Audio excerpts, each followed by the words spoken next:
Coach, how did you feel about the 6-5 score at halftime? I mean, you guys had the 5-2 lead, and then they scored like 3 real quick, but you still were able to go in at the half up by 1. Right. We felt like, William & Mary is a team that goes on runs. So to be honest, it wasn't anything that took us by surprise. They started to have some good transition, put us on our heels a little bit. We started at the foul, put them on the 8-meter. And they're a good team. They're going to finish. They're going to capitalize on our mistakes. And so we weren't surprised about the score. We're used to tight games all year long. We've been, teams have been playing, we think, up to our level. And so we expected William & Mary to not give up and to fight back.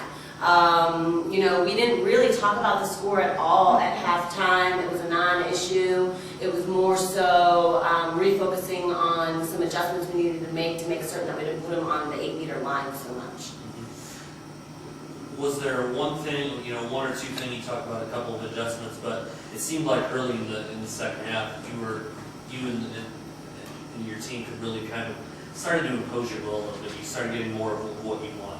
Yeah, well, I feel like, our team did a fairly good job on the draw. I think William & Mary is one of the other teams that can combat us on the draw in the conference. And I think that ended up being a 50-50 statistic for the game. But where we made our major adjustments was having a better presence on the crease and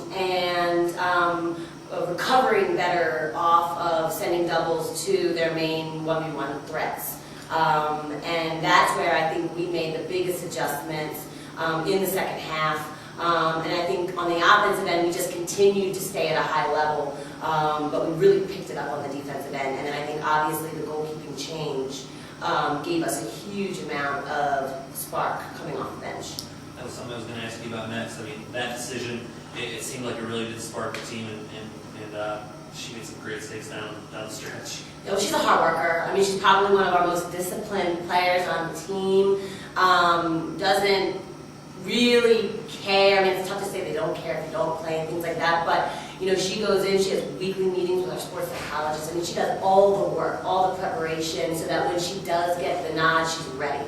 And she was just so excited to make a difference. And that's what you need in a backup goalie. So we were really happy with her performance tonight. Ariel, I mean, 4 goals, and not only 4 goals, but they came in big spots. 2 of them gave your team a 3-point lead. One of them gave your team a lead. It seemed like you were just right there whenever your team needed you tonight.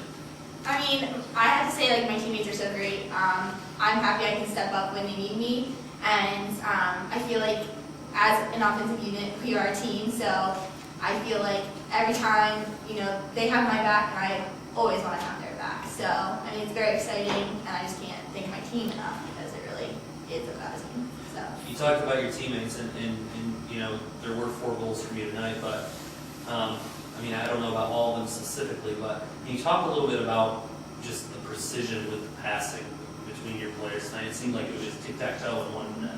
It definitely was. I feel like we finally connected tonight, and it looked flawless, and we were in a groove, and it was very, it was just very connected. I feel like we were all on the same page, we all know what we had to do, and we executed it.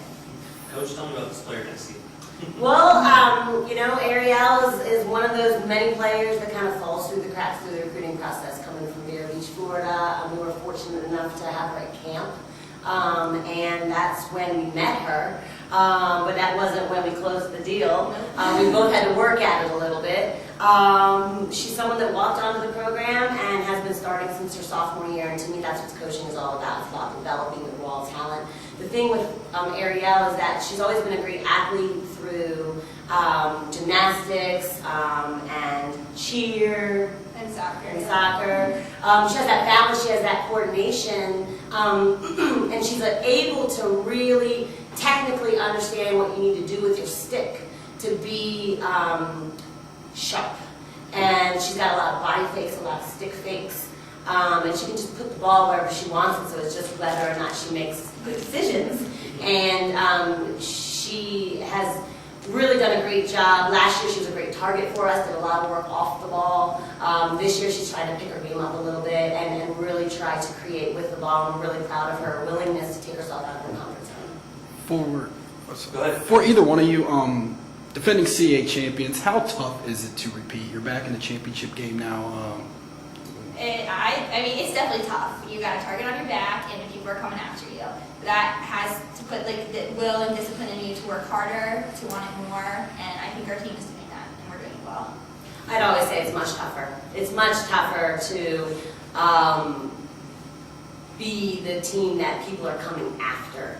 Last year we were a team that was coming off a 5-11 season. People didn't expect that level of play from us. They didn't expect that hunger, and this year they know what they're coming into every game, and we do feel like every single game we've stepped out, we have played the best team in our opponent, and that has given us a lot of confidence coming into the CAA tournament, that in tournament time, everyone has to pick up their game, but that's really been the way our season has been all year long. So we're used to it and we're ready for it.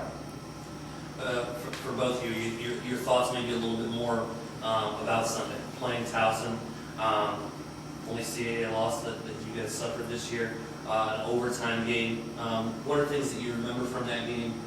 What are some things, without giving away the scouting report, that you like to do well? I think from that point to now, we are a whole different team. I think that we're preparing very well for them, and I think that Towson's a very great team, and I feel like with our loss, we have we're ready to play. I feel like we're almost ready to get out there and prove what we have. You know, I think that Towson did a good job of taking that opportunity and finishing. For 1 second, we took a break, and that's our fault. That's our mistake. And I think Towson did a great job of doing what they had to do to win that game. We had our chances in that game. We had the ball in regulation with a couple of shots, and we didn't finish. And that's tough. That hardens you, and it kind of reminds you of what you don't want to happen. And a team that had so few losses last year, you need that to keep the reality check going and to keep you wanting to fight and keeping you hungry, and realizing that you can't take anyone for granted. Not that we really took Towson for granted, but for 1 second, when we went up 4-0 in the game, I think that we took a breath, and in that breath, Towson came at us, and they came at us hard. And so it was a mistake, and our goal is to not make that mistake.